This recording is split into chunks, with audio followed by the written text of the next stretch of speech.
Hello, I'm Jennifer Martinez. In this episode of City Jobs, we're talking with the people who are responsible for the upkeep of the athletic ball fields. That includes the baseball fields, the football fields, and the soccer fields. There is a lot that goes into the upkeep, and today we're going to learn about it.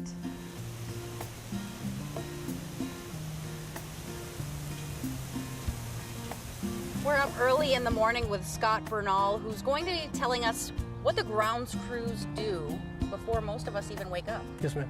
What's the first thing you do when you get out here to the field? When we first get out into the field, what we try to do is prep it by filling in any holes that are dug out by the players. Most of the damage is done right in front of the pitching rubber and in the batter's boxes where the players like to dig in to get footing. And so basically we just start off by raking everything in, smoothing out any big holes so nobody gets injured, as they play and whatnot. And then basically from that point we move on to the other sets of the field that are broken up. Okay, we have a couple of rakes, so show me what you do. All right. Well, we're going to start off just by bringing in a lot of the dirt from the outer edge and just filling in, smoothing over. This isn't something that typically takes a long time to do, is it? Right here. On average, we could probably from start to finish do a field in about 20 minutes. And that's with how many people? Just one or two? Or actually a couple of us. One of us usually comes out and starts. We'll come ahead of time. One of us will do the filling in of the holes, run the water and drag it, and then right behind us another two will come, and they're the ones that chalk and line the field for us. After the pitcher's mound and batter's box are raked and smoothed, it's time to wet the field and prepare it for dragging. This is the electrical room at Paws Park where you don't have to go out and hold a hose to turn the water on. It's just pretty easy, right? Correct. Tell me what you do.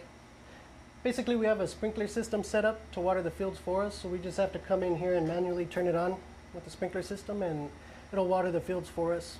So we just turn it off and on from in here. All right, let's open it up and see what we have here.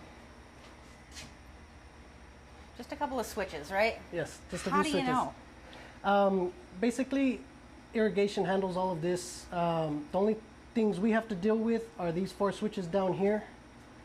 Each one of these little switches controls one of the fields that we're working on. So this one right down here is field 1. That's the one that we're working on right now, so that's the one we'll turn on.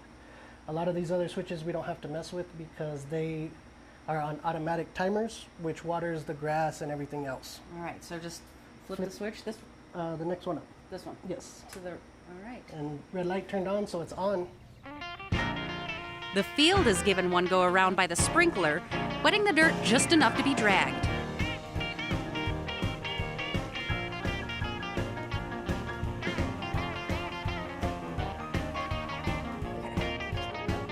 During this time, Scott and I set up the dragging equipment, and I made an attempt at pulling the bases off the field.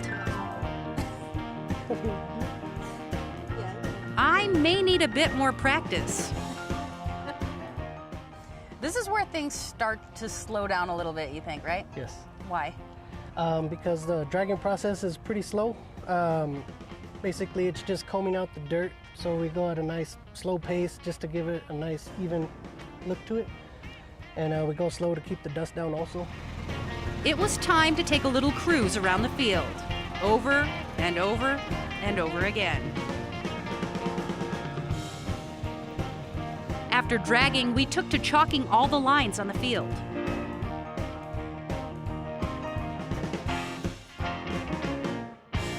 Now it's time to give this field a little trim off the top. I'm standing in front of the city's new tractor, about an $80,000 piece of equipment that they got last week. And let me give you an idea of what this thing can do. It can mow this lawn in about 30 minutes. And part of the reason they want to do this is because if you take a look here at the grass, it's a little bit tall here. What they're going to try to do is cut it down to about an inch. And the reason why is because when these ground balls come out to the outfield, they're going to slow that ball down, slow down the play. So we're going to jump into this tractor here. I got my safety vest and my safety goggles. Let's jump right in.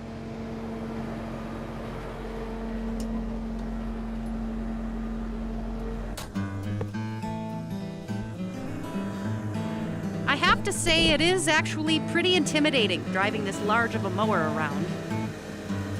It's well air conditioned and pretty fun to drive though. This machine is able to get the whole field cut down fairly quickly with a professional handler. Needless to say, I took a little longer than fairly quickly. Now that we have the field looking nice and new, we need to move on to the trash pickup, and there is a lot to pick up. This part of it is cleanup. We have games last night. People leave their trash behind. Somebody's got to clean it up. Absolutely. Today it's us. That's us. All right, let's get to work. Alrighty. So we have this, what do we call this? The grabber? Pickup stick, Okay, yeah. pickup stick.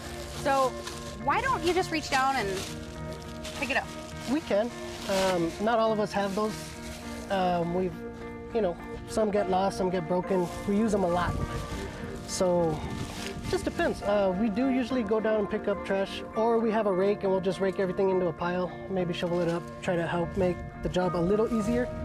There's a lot of work here too, so I could see where after a while your back would hurt from leaning over Right. each time to pick up this one little lollipop wrapper. Exactly. Right?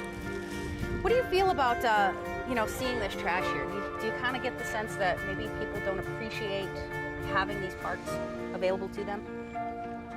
It could kind of feel like that, but at the same time, not necessarily all people.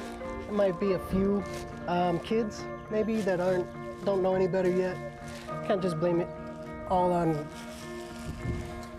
just that they don't appreciate it. So you think maybe it starts with the parents encouraging their kids, hey, use the trash can. There's plenty of them out here. Absolutely. We try to keep them, fairly close, so you don't have to walk very, very far. And sometimes, again, the wind blows them off and it gets blown away and nobody wants to crawl into the bleachers to get them. It's understandable. And it's part of our job. It's what we get paid to do. We don't mind doing it, as long as the parks look good when everybody shows up. And I bet you get a good sense of pride after all is said and done here. Everything looks clean. You did that. You Absolutely. Contributed to that cleanliness. Definitely.